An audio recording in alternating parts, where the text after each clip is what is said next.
2026-27 অর্থ বছরে 9,38,000 কোটি টাকার বাজেট পেশ করছেন অর্থমন্ত্রী আমির খসরু মাহমুদ চৌধুরী। এটি বিএনপি সরকারের প্রথম বাজেট। দর্শক, বাজেট অধিবেশনে অর্থমন্ত্রীর উপর সবাই আক্রমণ করেছে, সংসদে ঝামেলা তৈরি হয়েছে আজকে। এদিকে আজকের সংসদে বাজেট বক্তব্য পেশ করার সময় অর্থমন্ত্রী ভয়াবহ তোপের মুখে পড়েছে। বিএনপি এবং জামাতের মধ্যে ঝামেলা তৈরি হয় এই বাজেট অধিবেশনে। সরাসরি তারেক রহমানও বিপদে পড়েছে। এখন মাননীয় অর্থমন্ত্রী জনাব আমির খসরু মাহমুদ চৌধুরী 2025-2026 অর্থ বছরের সম্পূরক বাজেট উপস্থাপন করবেন। মাননীয় অর্থমন্ত্রী, আপনি বাজেট উপস্থাপনের জন্য সরকার 10টি প্রধান অগ্রাধিকার বিবেচনায় রেখে বাজেট প্রস্তাব দাঁড় করিয়েছে। এই 10টি প্রস্তাবগুলো আমি করে শোনাচ্ছি। মাননীয় স্পিকার, সবার জন্য উন্নয়ন, আমাদের লক্ষ্য অর্জনের লক্ষ্য সর্বজনের, সর্বশ্রেণীর, সর্বখাতের, সকল অঞ্চলের সুষম অংশগ্রহণ। প্রস্তাবিত বাজেটে দাম কমতে পারে চাল, ডাল, তেল, শিশু খাদ্য, সার, পোল্ট্রি, ওষুধ, কম্পিউটার সহ বেশ কিছু পণ্যের।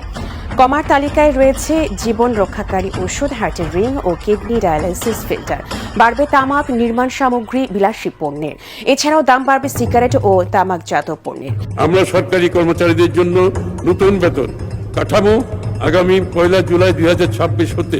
সংসদের বাজেট অধিবেশনে অনেক অস্থিতিশীল ঘটনা ঘটেছে সংসদের ভিতরে। বিএনপি সরকার সংসদে বাজেট পেশ করেন এবং এই বাজেটকে কেন্দ্র করে অন্যদিকে জামাত কর্মীরা সহ্য করতে পারে নাই, একটা অস্থিতিশীল পরিস্থিতি তৈরি করে এবং অর্থমন্ত্রী বিপদে পড়ে। এবং বর্তমানে 26 এবং 27 অর্থ বছরের বাজেটের মধ্যে অসংখ্য নতুন কিছু অ্যাড হয় এবং বাজেটের মধ্যে অনেক চাঞ্চল্যকর কথা আসে। সেইটাও দেখতে পারবেন ধারাবাহিকলি অর্থমন্ত্রী তিনি কি বলেছেন। সার্বিক রাজস্ব আহরণ ও ব্যয়ের অগ্রগতি বিবেচনায় চলতি 2025-26 অর্থ বছরের বাজেটে কিছুটা সংশোধন ও সমন্বয় করতে হয়েছে। সংশোধিত বাজেটের একটি সংক্ষিপ্ত বিবরণী পরিশিষ্ট ক এ সরণি 1 হিসেবে সংযুক্ত করা হয়েছে। প্রস্তাবিত সংশোধিত রাজস্ব আয় 2025-26 অর্থ বছরের সংশোধিত বাজেটে রাজস্ব আহরণের লক্ষ্যমাত্রা মূল বাজেট হতে 24,000 কোটি টাকা বৃদ্ধি করে 5,88,000 কোটি টাকায় রাখার প্রস্তাব করছি। প্রস্তাবিত সংশোধিত ব্যয় চলতি 2025 অর্থ বছরের বাজেটের সরকারি ব্যয়ের প্রাক্কলন করা হয়েছিল মোট 7,90,000 কোটি টাকা। সংশোধিত বাজেটের সরকারি ব্যয় 2,000 কোটি টাকা হ্রাস করে 7,88,000 কোটি টাকা নির্ধারণের প্রস্তাব করছি। সংশোধিত বাজেট ঘাটতি অর্থায়ন চলিত অর্থ বছরের বাজেট ঘাটতি প্রাক্কলন করা হয়েছিল 2,26,000 কোটি টাকা। রাজস্ব আয় ও ব্যয়ের সার্বিক অবস্থা বিবেচনায় সংশোধিত বাজেটে ঘাটতি প্রস্তাব করছি 2 লক্ষ কোটি টাকা, যা জিডিপির 3.3%।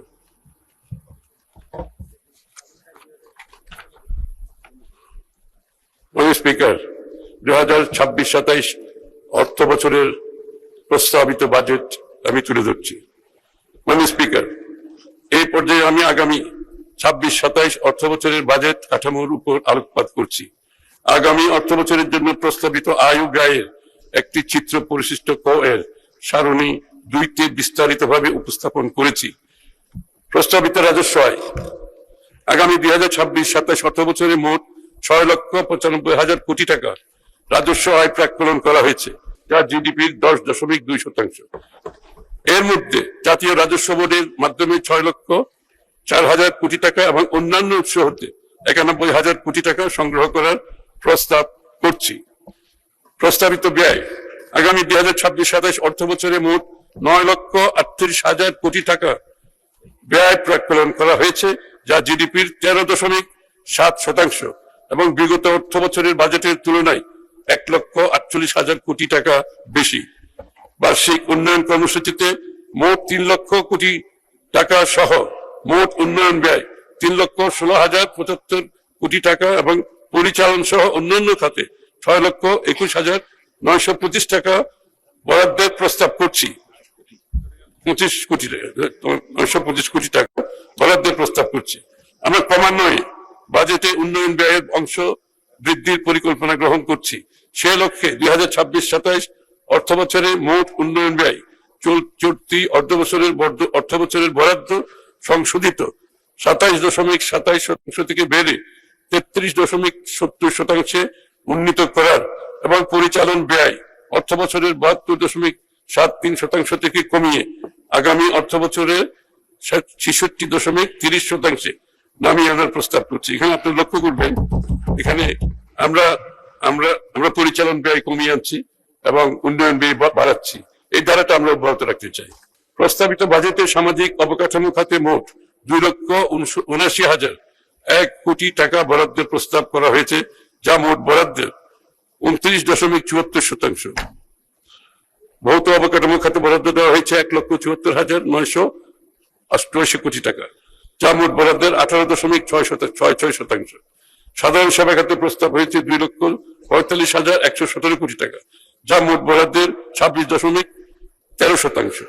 সামাজিক খাতের বর্ধিত সর্বোচ্চ ব্যয় প্রস্তাব সরকারের নির্বাচনী প্রতিশ্রুতি অনুযায়ী শিক্ষা, স্বাস্থ্য ও সামাজিক নিরাপত্তা কর্মসূচিতে অগ্রাধিকার দেওয়া হয়েছে। মাননীয় স্পিকার,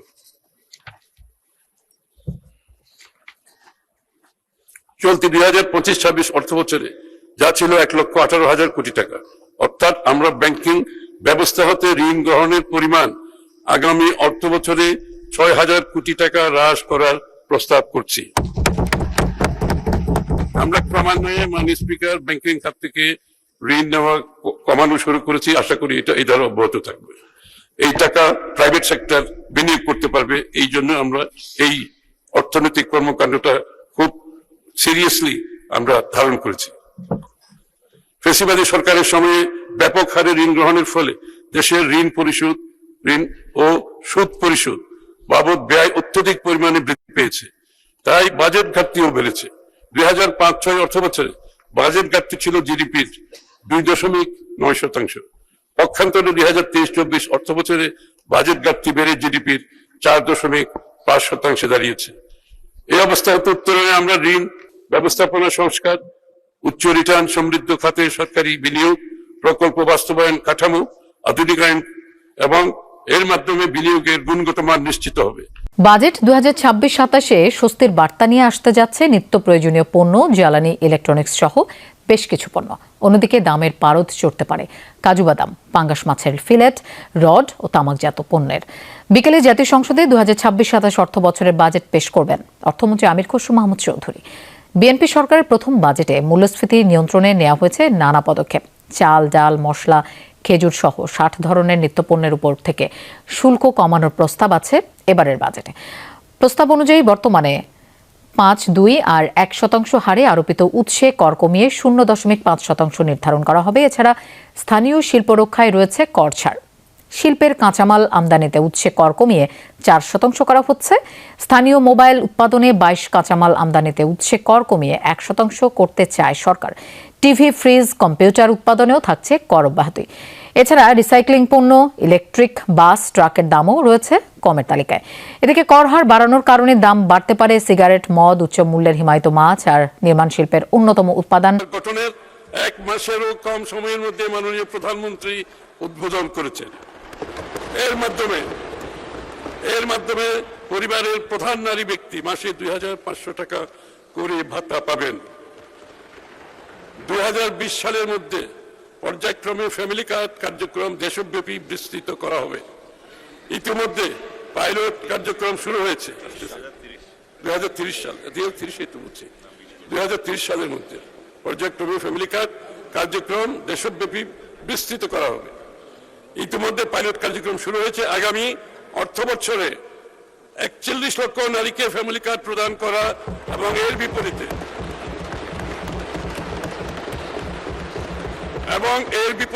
14,500 কোটি টাকা বরাদ্দ প্রস্তাব করছি।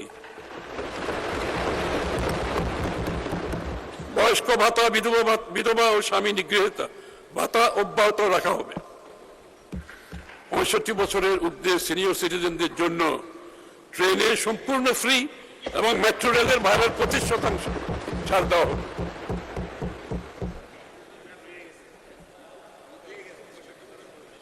প্রতিবন্ধী ভাতাভোগীর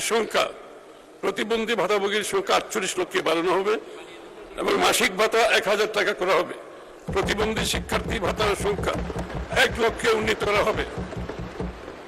স্তরভেদে মাসিক ভাতা 1,000 থেকে 1,400 টাকা করা যাবে। মা ও শিশু সহায়তা কর্মসূচির আওতায় 18.95 লক্ষ 18.95 লক্ষ, আবার বলছি, মা ও শিশু সহায়তা কর্মসূচির আওতায় 18.95 লক্ষ মা ও শিশুকে মাসে 850 টাকা দেওয়া হবে। ক্যান্সার সহ 6টি দুরারোগ্য রোগে আক্রান্তদের এককালীন সহায়তা 50,000 টাকা থেকে, আবার বলছি, এটা ক্যান্সার সহ 6টি দুরারোগ্য রোগে আক্রান্তদের এককালীন সহায়তা 50,000 টাকা থেকে বাড়িয়ে 1 লক্ষ টাকা করা হবে। বেসরকারি কর্মীদের জন্য সর্বজনীন পেনশন ফান্ডের আওতায় অবসর গ্রহণকালে মোট অর্থের 30% গ্র্যাচুইটি হিসাবে প্রদানের সিদ্ধান্ত নেওয়া হয়েছে। সাধারণ মুক্তিযোদ্ধাদের মাসিক সম্মানিক 20,000 টাকা অপরিবর্তিত থাকবে। খেতাবপ্রাপ্ত মুক্তিযোদ্ধাদের পরিবারের ভাতা 5,000 টাকা করে বৃদ্ধি করে যথাক্রমে বীর শ্রেষ্ঠ 40,000, বীর উত্তম 30,000, বীর বিক্রম 25,000, বীর প্রতীক 25,000 টাকা করা হবে।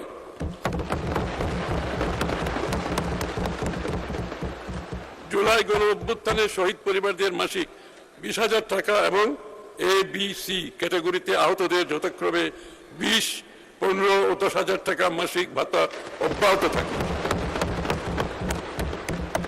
সামাজিক নিরাপত্তা খাতে 26-27 অর্থ বছরে সামাজিক নিরাপত্তা খাতে 26-27 অর্থ বছরে 1,46,338 কোটি টাকা বরাদ্দের প্রস্তাব করছে। মানে স্পিকার, সামাজিক নিরাপত্তা খাতে এত বড় বরাদ্দ বাংলাদেশে হয়েছে কিনা আমার জানা নেই।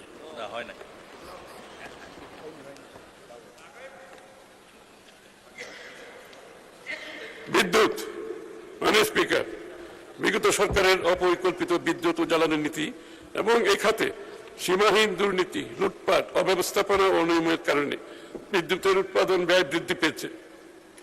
ক্যাপাসিটি চার্জের নামে বিদ্যুৎ খাতে হরিলুট, অর্থ পাচার হয়েছে। বিগত সরকারের সময়ে সম্পাদিত বেশ কিছু মেগা প্রকল্পে একতরফা বিতর্কিত শর্ত যুক্ত থাকায় বিদ্যুৎ আমদানি ও ক্রয়ে অতিরিক্ত ব্যয়ের বোঝা আমাদের উপর চেপে বসেছে। এখানে বার্ষিক ভর্তুকির পরিমাণ 40,000 কোটি টাকা ছাড়িয়ে গেছে। বর্তমানে দেশের স্থাপিত বিদ্যুৎ উৎপাদন ক্ষমতা 28,919 মেগাওয়াট, আমদানি ও অনগ্রিড নবায়নযোগ্য সহ হলেও নিরবিচ্ছিন্ন ও মানসম্পন্ন বিদ্যুৎ সরবরাহ এখনো নিশ্চিত হয়নি। মানে স্পিকার, আমরা দায়িত্ব গ্রহণের পর বিদ্যুৎ খাতের উন্নয়নে সর্বোচ্চ গুরুত্ব প্রদানের পাশাপাশি বিদ্যুৎ উৎপাদন, সঞ্চালন ও বিতরণের স্বল্প মধ্য দীর্ঘমেয়াদী পরিকল্পনা গ্রহণ ও বাস্তবায়নের উদ্যোগ গ্রহণ করেছি। আমাদের উল্লেখযোগ্য উদ্যোগসমূহ হচ্ছে: বিদ্যুৎ খাতে দুর্নীতি ও অনিয়ম প্রতিরোধপূর্বক এই খাতের স্বচ্ছতা ও জবাবদিহি নিশ্চিতকরণ, বিদ্যুৎ খাতের দুর্নীতি ও অনিয়ম প্রতিরোধপূর্বক এই খাতে স্বচ্ছতা, জবাবদিহি নিশ্চিতকরণ, বিদ্যুৎ খাতে দুর্নীতির সাথে জড়িতদের চিহ্নিত করে ব্যবস্থা গ্রহণ সহ বিদ্যুৎ খাতে নিবিড় মনিটরিং করা হবে।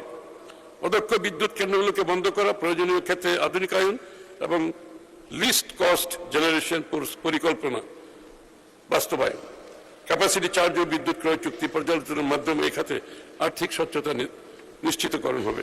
সঞ্চালন ও বিতরণ নেটওয়ার্কের পূর্ণাঙ্গ আধুনিকায়ন ও স্মার্ট গ্রিড উন্নয়নের মাধ্যমে সিস্টেম লস কমিয়ে সরবরাহের নির্ভরযোগ্যতা বাড়ানো হবে। পরিবেশ বান্ধব ও টেকসই জ্বালানি ব্যবস্থা গড়ে তুলতে 2030 সালের মধ্যে মোট বিদ্যুৎ চাহিদার 20% বিদ্যুৎ নবায়নযোগ্য জ্বালানি খাত থেকে উৎপাদন, 2030 সালের মধ্যে বিদ্যুৎ উৎপাদন ক্ষমতা 35,000 মেগাওয়াটে উন্নীতকরণ এবং সঞ্চালন লাইন 25,000 সার্কিট কিলোমিটার সম্প্রসারণ করা হবে। 2,400 মেগাওয়াট ক্ষমতার রূপপুর পারমাণবিক বিদ্যুৎ কেন্দ্রের মধ্যে প্রথম ইউনিট হতে জানুয়ারি 2027 নাগাদ 1200 মেগাওয়াট বিদ্যুৎ জাতীয় গ্রিডে যুক্ত করা হবে। আমরা বিশ্বাস করি উল্লেখিত উদ্যোগ সমূহের সফল বাস্তবায়নে আমরা দেশে তুলনামূলক সাশ্রয়ী, নিরবিচ্ছিন্ন, পরিবেশ বান্ধব বিদ্যুৎ সরবরাহ নিশ্চিত করতে সক্ষম হব। জ্বালানি ও খনিজ সম্পদ, মাননীয় স্পিকার, ফ্যাসিবাদী সরকারের জ্বালানি খাতে দীর্ঘস্থায়ী ভুল নীতি, প্রাতিষ্ঠানিক ও নিয়ম দর্শক, আপনারা তো দেখলেন এখানে সংসদের বাজেট অধিবেশন চলছে এবং বাজেট অধিবেশনে অসংখ্য কথা হয়ে বাজেট অধিবেশনে অর্থমন্ত্রী তিনি অনেক কথা বলেন। গাইজ, বাজেট ওই অধিবেশনকে নিয়ে আপনার মন্তব্য কি? আপনার মন্তব্যটা অবশ্যই আপনারা আমাদের কমেন্ট বক্সে লিখে যাবেন এবং বাংলাদেশের রাজনীতি নিয়ে মন্তব্যটাও লিখে যাবেন। সর্বশেষে আপনাদের কাছে আমাদেরকে রিকোয়েস্ট থাকবে, আপনারা আমাদের চ্যানেলে নতুন দর্শক হয়ে থাকুন, চ্যানেলটি সাবস্ক্রাইব করবেন এবং পাশে থাকা বেল বাটনটি বাজাবেন যাতে করে নেক্সট ভিডিওটা সবার আগে আপনাদের কাছে পৌঁছে যায়। ধন্যবাদ।